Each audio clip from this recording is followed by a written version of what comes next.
నమస్తే అండి. నేను వాణి. నా ఛానల్ ఫస్ట్ టైం చూస్తుంటే ప్లీజ్ సబ్స్క్రైబ్ చేసుకోండి, లైక్ చేసి షేర్ చేయండి. ఈరోజు మనం సురేఖ దేవళ్ళ గారు రచించిన డైరీ అనే ఒక మంచి కథను విందాం. ఆ అమ్మాయికి ప్రేమించిన అతనితో నిశ్చితార్థం జరిగింది. కానీ అనుకోకుండా ట్రైన్ యాక్సిడెంట్లో చనిపోయాడు. ఆమె అది విని షాక్లో ఉండిపోయింది. కొంతకాలానికి ఇంట్లో వేరే సంబంధం చూసి బలవంతంగా పెళ్లి చేశారు. పెళ్ళి అయిన తర్వాత ఆమె ప్రేమ గురించి తెలిసి అతను ఏం చేశాడు? ఆమె జీవితం మళ్ళీ చిగురించిందా లేదా? హృదయానికి హత్తుకునే కథను వినేద్దామా? ఒరేయ్ నందు, ఏం చేస్తున్నావు అసలు? నువ్వు గంట క్రితం పెట్టిన టిఫిన్ కాఫీ అలానే ఉన్నాయి. చేతిలో పుస్తకం ఉంటే చాలా, తిండి నిద్ర ఏం వద్దా? ఇలా ఇవ్వు ఆ పుస్తకం అంటూ నందు చేతిలో పుస్తకం లాక్కుంది అనురాధ. అమ్మా ప్లీజ్, ఒక్క 10 నిమిషాలు, ఆ కథ అయిపోతుంది, ఇవ్వమ్మా ప్లీజ్ అంటూ బతిమాలుకున్నాడు వాళ్ళ అమ్మని. నోరు మూసుకొని ముందు తిను, తర్వాత పుస్తకాలని తిందువు గాని కానీ అంటూ కోప్పడి పుస్తకం తీసుకొని వెళ్ళిపోయింది. ఇక తప్పదు అన్నట్లుగా లేచి కూర్చొని తింటున్నాడు. అవును, మర్చిపోయాను, 2 రోజుల్లో ఇంటర్వ్యూ ఉంది హైదరాబాద్లో. అమ్మో, టికెట్ బుక్ చేసుకోవాలి ఇప్పుడే అనుకుంటూ వాళ్ళ అమ్మకు చెప్పి బయటికి వెళ్ళాడు. అమ్మా, రేపే నా ప్రయాణం, నా బట్టలు సర్దు, మళ్ళీ 4 రోజుల తర్వాత వస్తా అంటూ లోనికి వస్తూనే అరుస్తూ చెప్పాడు. సరేరా సర్దుతా, కానీ పోయినసారి చేసినట్లు చేయకు. జర్నీలో బుక్ చదువుతూ దిగాల్సిన ప్లేస్లో దిగకుండా ఎక్కడికో వెళ్ళిపోయావు. నీ పుస్తకాల పిచ్చి వల్ల మంచి జాబ్ మిస్ అయ్యావు. ఈసారైనా జాగ్రత్తగా ఉండు. అబ్బా సరేలే అమ్మా, అప్పుడు ఆ నవల ఇంట్రెస్టింగ్గా అనిపించింది, అంతా మర్చిపోయాను. ఈసారి అలా జరగదులే, అసలు ఏ పుస్తకం తీసుకొని వెళ్ళను, సరేనా అన్నాడు. సరే అంటూ లోపలికి వెళ్ళిపోయారు ఆవిడ. నందు, బస్ టైం అయింది, కదులుతున్నావా లేదా అంటూ అరిచింది అనురాధ. వెళ్తున్నా అమ్మా, మళ్ళీ 4 రోజులు బుక్కు చదవను కదా, అందుకనే అంటూ పుస్తకం పక్కన పెట్టి బయలుదేరాడు. నందు వెళ్ళేసరికి బస్సు కదులుతూ ఉంది. గబగబా పరిగెత్తి బస్సు అందుకున్నాడు. హమ్మయ్య అనుకుంటూ తన సీట్లో కూర్చున్నాడు. కాళ్ళకేదో తగిలినట్లు అనిపిస్తే తీసి చూశాడు. ఏదో డైరీలా ఉంది, చాలా బాగుంది చూడటానికి. ఓపెన్ చేయాలా వద్దా అనుకొని ఒకసారి బస్సులో వాళ్ళని అడిగి చూద్దాం అని అందరినీ అడిగాడు. ఎవరిది కాదు అన్నారు. ఇక తప్పక డైరీ తెరిచాడు. సుస్వర అంటూ అందమైన చేతిరాత కనిపించింది. నా పేరు సుస్వర. ఈరోజు నా జీవితంలో జరిగిన ప్రతి సంఘటన ఈ డైరీలో రాస్తున్నా. ఈ డైరీకి ఒక పేరు పెడుతున్నా, సన్నీ. బాగుంది కదా ఈ పేరు? ఇక నుంచి సన్నీ నా బెస్ట్ ఫ్రెండ్. ఫస్ట్ పేజీలో ఉన్నదాన్ని చదివి నవ్వుకున్నాడు నందు. డైరీకి నేమ్ ఇంట్రెస్టింగ్ అనుకొని పేజీ తిప్పాడు.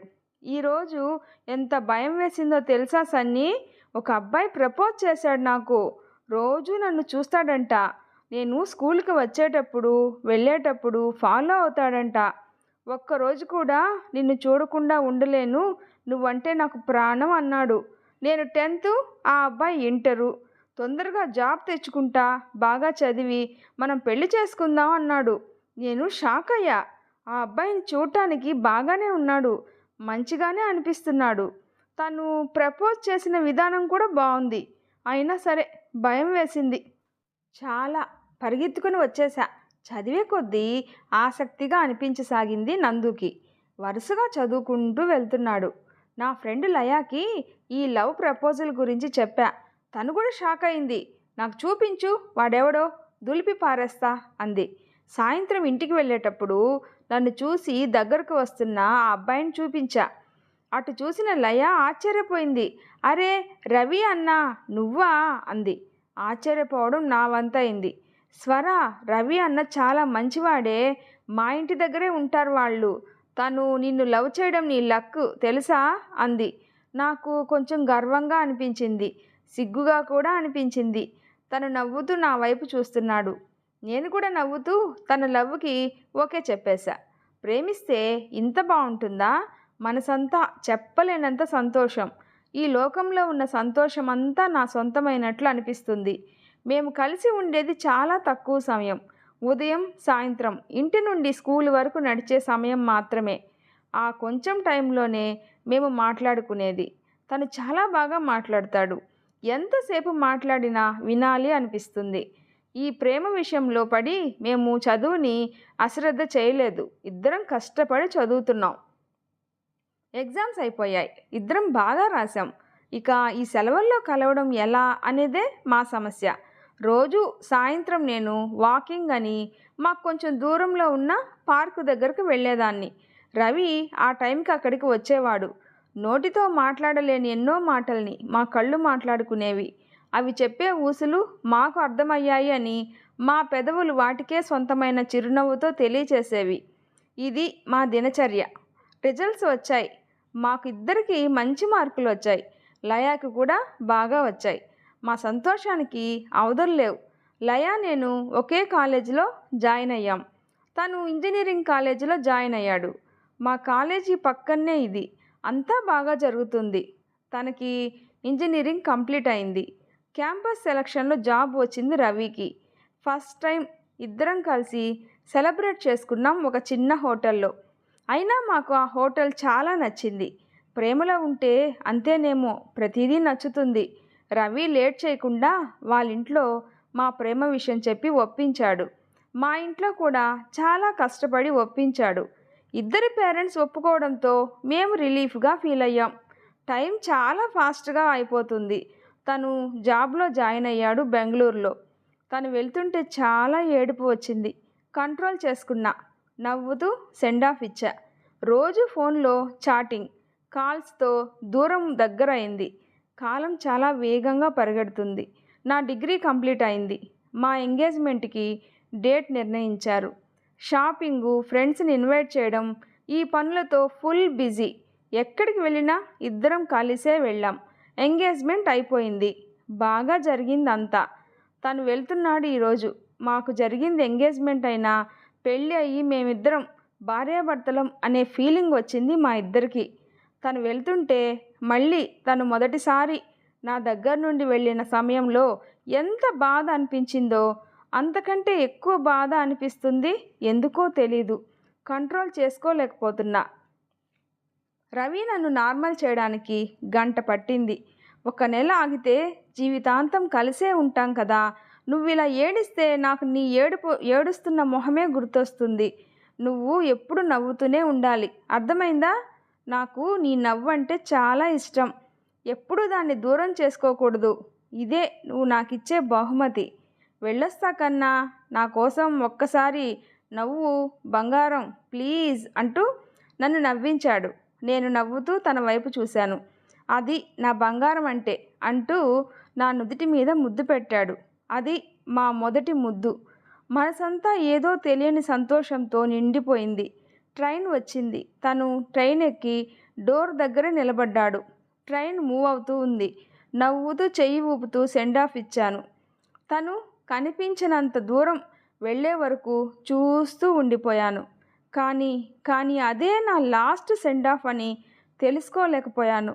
నా రవి నాకు అందనంత దూరం వెళ్ళిపోతున్నాడని ఊహించలేకపోయాను. ఆ మర్నాడు ఉదయం రవి ఫోన్ కాల్ కోసం ఎదురు చూస్తున్న నాకు నా రవి అసలు ఈ లోకంలోనే లేడు అని చెప్పే కాల్ వచ్చింది. నేను నమ్మలేదు. నా రవికి ఏం కాదు అంటూ స్పృహ తప్పి పడిపోయాను. అమ్మ వాళ్ళు డాక్టర్ దగ్గరకు తీసుకువెళ్ళారు. గంట తర్వాత ఈ లోకంలోకి వచ్చాను. ట్రైన్ యాక్సిడెంట్లో రవి చనిపోయాడు అనే నిజాన్ని మేమెవ్వరూ నమ్మలేకపోయాం. ఆ నిజాన్ని తట్టుకోవటానికి నాకు, రవి పేరెంట్స్కి కొన్ని నెలలు పట్టాయి. అసలు బయటికి రావడం మానేశాను. నన్ను మామూలు మనిషిని చేయటానికి అమ్మ, నాన్న, లయ, రవి పేరెంట్స్ చాలా ప్రయత్నించారు. రవి పేరెంట్స్ ఇక్కడ ఉండలేక అమెరికాలోని వాళ్ళ పెద్దబ్బాయి దగ్గరకు వెళ్ళిపోయారు. రవి చనిపోయి సంవత్సరం అయింది. నేను ఇప్పుడిప్పుడే నార్మల్ అవుతున్నా. జాబ్ కోసం ట్రై చేశాను. 1 నెలలోనే జాబ్ వచ్చింది. జాయిన్ అయిన 6 నెలల్లోనే చాలా వరకు నార్మల్ అయ్యా. అంటే రవిని మర్చిపోయా అని కాదు, కానీ తను లేడు, ఇక రాడు అనే విషయాన్ని అర్థం చేసుకొని తట్టుకున్నాను. ఈలోగా పెళ్ళి అన్నారు. నా మనసు ఒప్పుకోలేదు. అదే చెప్పా ఇంట్లో. వాళ్ళు ఒప్పుకోలేదు. తిట్టారు, భయపెట్టారు, ఏడ్చారు. ఎలా అయితేనేం చివరికి ఒప్పించారు. నాకు చెప్పకముందే సంబంధం కుదిర్చారు. నన్ను ఒప్పించటానికి టైం తీసుకున్నారు అంతే. ఒక వారంలో పెళ్ళి. ఆ అబ్బాయితో రవి విషయం చెప్పారా అని అడిగా. చెప్పలేదన్నారు. నన్ను చెప్పొద్దు అన్నారు. ఆ అబ్బాయితో నన్ను మాట్లాడనివ్వలేదు పెళ్ళి అయ్యే వరకు. పెళ్ళి అయింది. నేను పెళ్లి కొడుకును జీలకర్ర బెల్లం పెట్టేటప్పుడు మాత్రమే చూసా. ఒకే ఒక్క నిమిషం ఎందుకో ఏదో చెప్పలేని ఫీలింగ్. అదేంటో తెలియదు మరి. అసలు తన పేరు కూడా నాకు తెలీదు. ఆ రోజు మా ఫస్ట్ నైట్. అందరూ సంతోషంగా ఉన్నారు, నేను తప్ప. అలా అని బాధ కూడా కాదు, నిర్లిప్తంగా ఉన్నా అంతే. పాల గ్లాస్ తీసుకొని గదిలోకి వెళ్ళాను.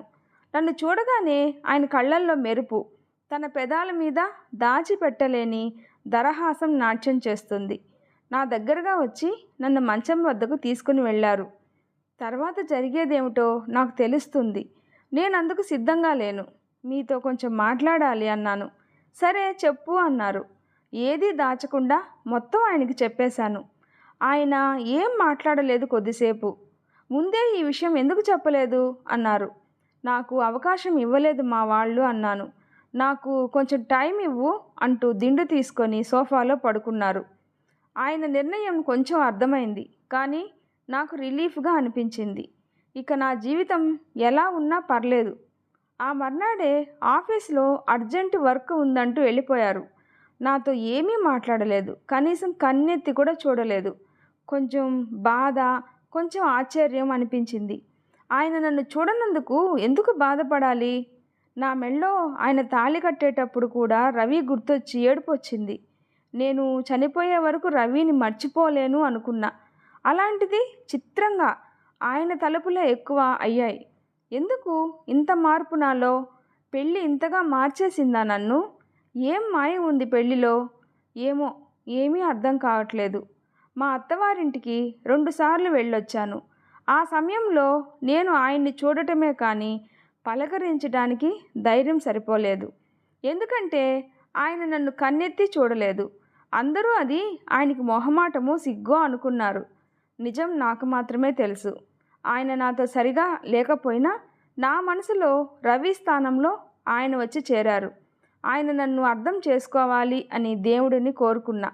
15 రోజుల తర్వాత మా అత్తగారింటికి వెళ్ళే సమయం వచ్చింది. రేపే నా ప్రయాణం.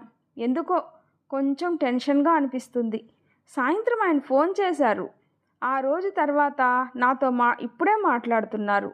మా పెళ్ళయ్యాక ఆయన నాకు చేసిన మొదటి కాల్. ఎందుకో నా చేతులు వణికాయి. కాల్ లిఫ్ట్ చేసి హలో అన్నాను. మన జీవితానికి సంబంధించిన ముఖ్యమైన నిర్ణయం తీసుకున్నా. రేపు చెప్తాను ఆ విషయం అని పెట్టేశారు. అంతా మంచే జరగాలని ఆ దేవుణ్ణి కోరుకున్నా. ఈరోజే నేను ఆయన దగ్గరకు వెళ్తున్నా. ఏం జరుగుతుందో ఏమో తెలియట్లేదు. మనసంతా ఏదోలా ఉంది.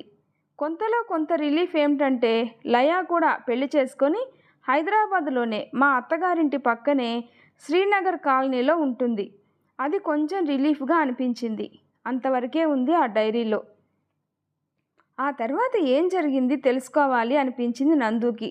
కానీ ఇంటర్వ్యూ ఉంది, అది అయ్యాక తెలుసుకోవాలి అనుకున్నాడు. ఇంటర్వ్యూ బాగా జరిగింది. ఆ జాబ్ నందుకే వచ్చేలా ఉంది. 2 రోజుల్లో కాల్ చేస్తామన్నారు. ఇక డైరీ అమ్మాయి గురించి వెతకటం మొదలుపెట్టాడు. 4 గంటల తర్వాత అడ్రస్ దొరికింది. కాలింగ్ బెల్ నొక్కాడు. ఎవరో ఒక అతను వచ్చి తలుపు తీసి ఏం కావాలండి అని అడిగాడు.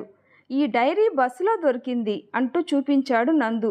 అది చూడగానే ఆయన సంతోషంగా లోపలికి రండి అని స్వర చూడు నీ సన్నీ నీ దగ్గరకు వచ్చేసింది, తొందరగా రా అంటూ గట్టిగా పిలిచాడు.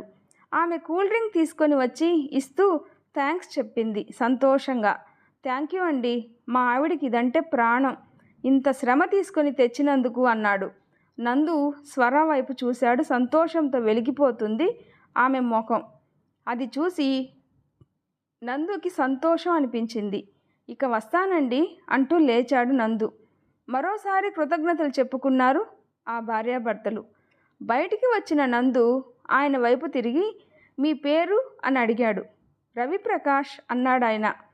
తనకి తెలియకుండానే చిరునవ్వు వచ్చి చేరింది నందు పెదవుల మీదకి. ఒక రవి తన సంతోషాన్ని తీసుకెళ్ళిపోయాడు. మరో రవి సంతోషంతో పాటు తన జీవితాన్ని కూడా తిరిగిచ్చాడు. ఏమి నీ లీల స్వామి అంటూ మనసులోనే ఆ దేవుడికి నమస్కారం చేశాడు. వీడియో నచ్చితే ప్లీజ్ లైక్ చేసి షేర్ చేయండి, సబ్స్క్రైబ్ చేసుకోండి. Thanks for watching.